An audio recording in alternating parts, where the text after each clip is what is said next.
But again, if you think I should be concerned about that, I guess it's nothing.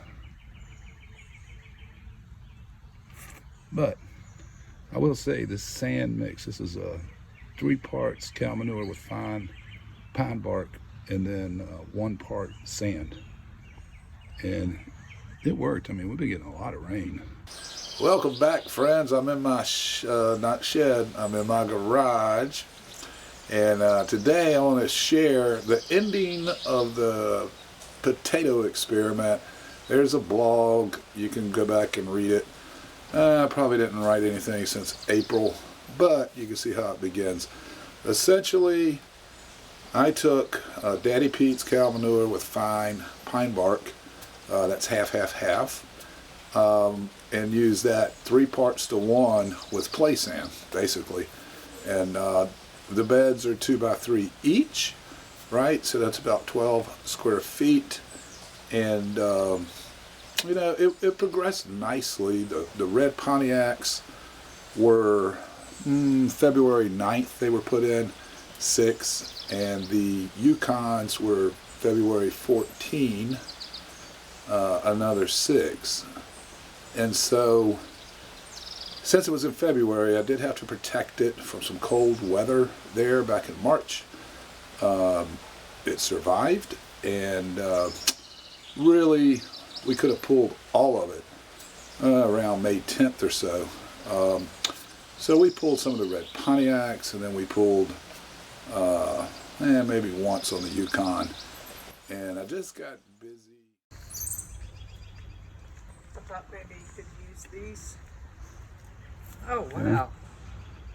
Those are gorgeous. Yeah, not bad. That's most of it. As we pulled 5 or 6 last week. We had to do it. However, the sand mix really did a good job. It wasn't as wet as I thought it was going to be.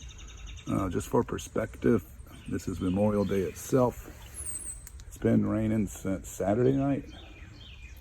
Like constantly. Yeah. Showers and rain. Not heavy, but steady. So I thought this would be soaking. But it's not.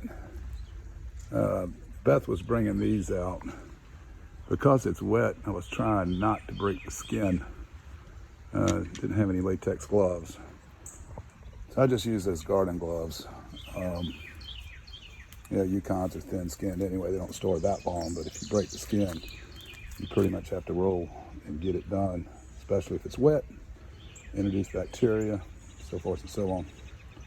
And then one thing I noticed, maybe not able to tell, but it's almost like gray decayed cardboard, but there's no cardboard in this. So maybe that's some kind of soil fungus. Lots of pill bugs in here and other little creatures. See one moving right there if you look close. Anyway, it worked. Doing things in my yard. It's spring, we're planting, we have a big festival in our backyard. Family and friends, that's for June 4 of this year. And so I knew, and I'd actually told some people that, yeah, I need to pull these before all this rain comes. So there's a little tip on that too. But it's really about the soil mix and how it performed. Red Pontiacs, these were placed on the 9th. I think the Yukons, 14th or 17th. So just slightly longer. We already pulled on this 3 times. And that was just by getting the plants out. I still need to dig around in there.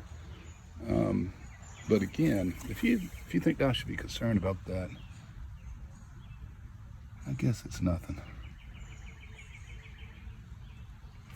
But I will say this sand mix, this is 3 parts cow manure with fine pine bark and then 1 part sand. And it worked. I mean, we've been getting a lot of rain. Once you get under there, it's pretty dry. And there's a weed mat beneath it.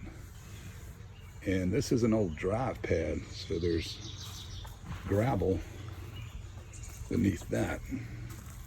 It's pretty hard ground there. So That's why I constructed it this way.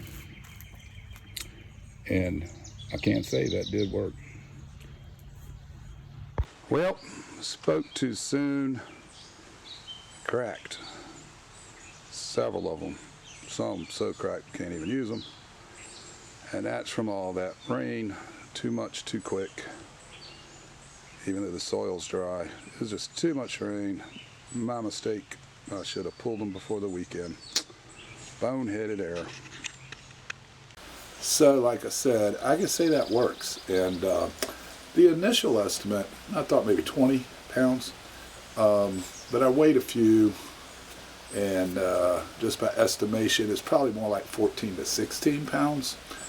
However, it's only 12 square feet.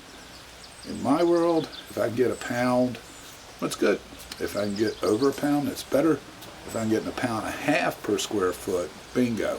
So a little short of that. However, fresh is best. It's organic. We know what we have. And I will take it. Anything over 1 pound a square foot is a win, in my opinion. Well, if you're a reader, go to the link below, or just go to drslate.com. Go to the blog. It's not finished. This is the last piece of the blog, but I was blogging it from February through March, maybe into April. You have photos, more photos there, and you can see the progression and how it all worked out. We will plant again in June for the second crop, the fall crop there, 90 days out, so that'd be what, about September or so. But not in that spot. We'll talk about that later. You guys have a blessed day. Thanks for watching, and we'll see you on the next one. Peace, y'all.